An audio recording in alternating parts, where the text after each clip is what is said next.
The town of Elmsbrook was known for its serene surroundings, dense forests, and the eerie legends whispered among its residents. Tales of the supernatural had always circulated, but few paid them much mind. That was until the summer of 1985, when the shadow in the woods began to make itself known. It all started with a group of friends: Sarah, Jason, Emily, and Mark. They were typical teenagers, looking for a thrill before their final year of high school. One evening, as the sun dipped below the horizon, they decided to explore the forest that bordered their town. This forest, known as Blackwood, was thick with ancient trees and winding paths that seemed to lead nowhere. It was also home to the abandoned Larkspur Mansion, a place shrouded in mystery and fear. "Are you guys sure about this?" Emily asked,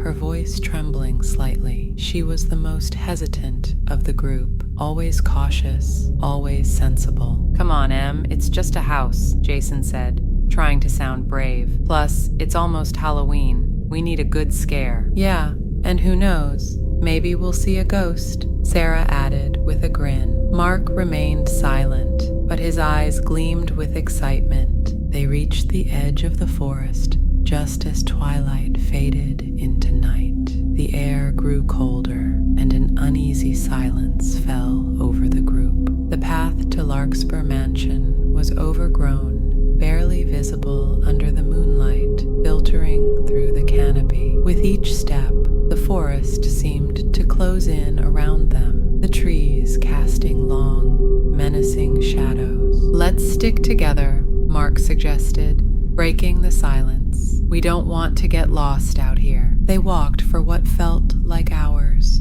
the darkness pressing in on them. Suddenly, the mansion loomed ahead, its dark silhouette stark against the night sky. The house was in ruins, its windows shattered and doors hanging off their hinges. The sight sent a shiver down Sarah's spine. "Let's go in," Jason urged, leading the way. They entered the mansion cautiously, their flashlights flickering as if in protest. The air inside was stale, filled with the scent of decay. The floorboards creaked under their weight, and cobwebs hung like ghostly veils in every corner. "Did you hear that?" Emily whispered, clutching Mark's arm. A faint whisper seemed to echo through the halls, a soft, mournful sound that made the hair on the back of her neck stand up. "It's probably just the wind," Mark reassured her, though his own voice was unsteady. They moved deeper into the mansion,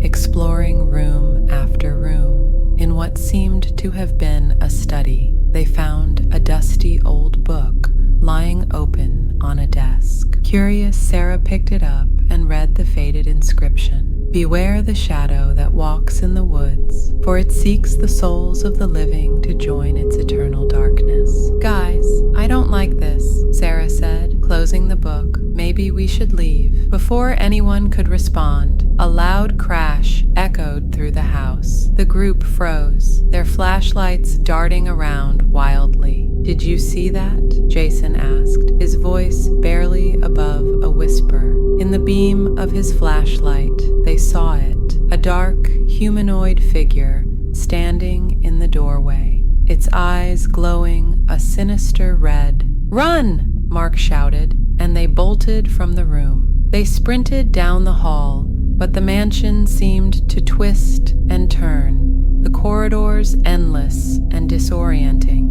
The shadow followed, its movements swift and unnatural. Panting and terrified, they finally burst through a side door, stumbling into the overgrown garden. They didn't stop running until they were back in the safety of the forest.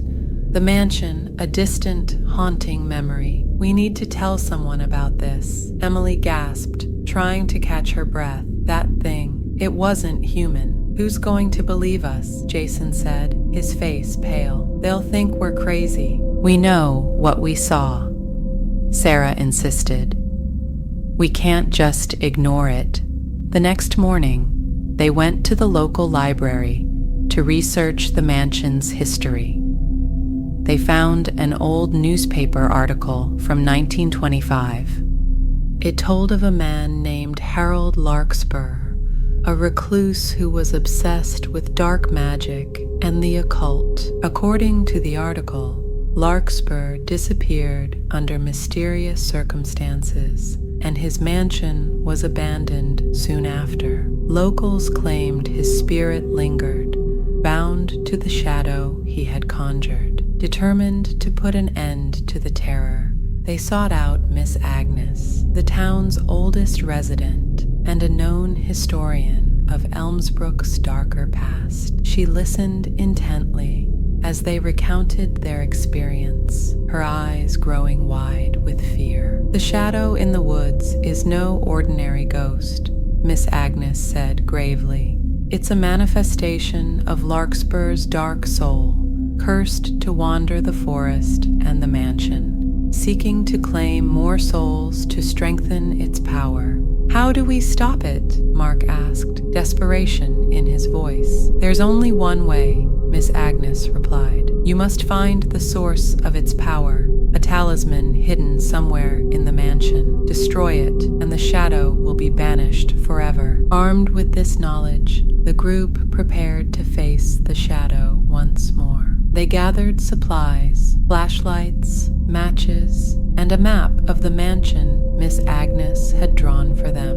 As night fell, they made their way back to Blackwood Forest, their fear mingled with determination. The journey to the mansion felt even longer this time, the air heavy with impending doom. They entered the house cautiously, their flashlights cutting through the darkness. Every creak and groan of the old house set their nerves on edge.